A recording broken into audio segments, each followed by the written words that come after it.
Hello everyone, happy April Fool's Day from Curtis Wright Maps. As a way of celebrating, I'm dressed a little foolishly, and we're going to be taking a look at a fun little map of San Diego, issued in 1914 by the aptly named National Puzzle Game Company.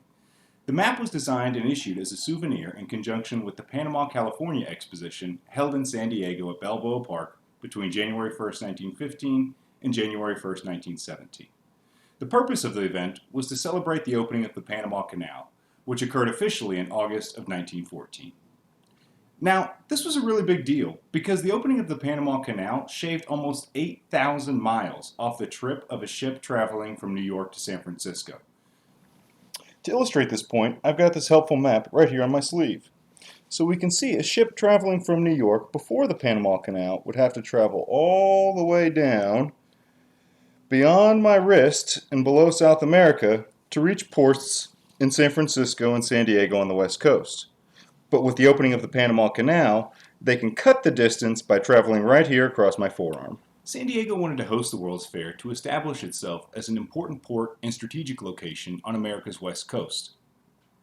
The association between the opening of the Panama Canal and the event itself is referenced on the map in a number of ways, perhaps most obviously with the large area labeled Panama-California Exposition Grounds. Until selected as the host site, the area known in San Diego as City Park was largely undeveloped, treeless, and home to large numbers of native wildlife like rattlesnakes and coyotes. Not exactly a great spot to host a World's Fair. But how better to celebrate the park's new identity in the linking of the Atlantic and Pacific than by renaming the park after the first European to set sight on both? This, of course, would be Vasco Núñez de Balboa, giving the name to Balboa Park.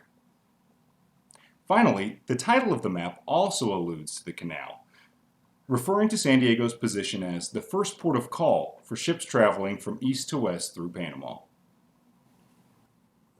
Moving on to the rules. The object of the game is to guide our ship safely into the harbor using the map as a playing board.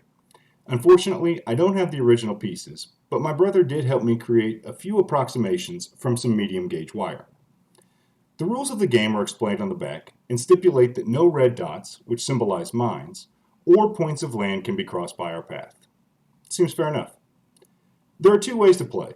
The primary objective is to create a path from the start in the Pacific Ocean, represented by points A, B, C, or D.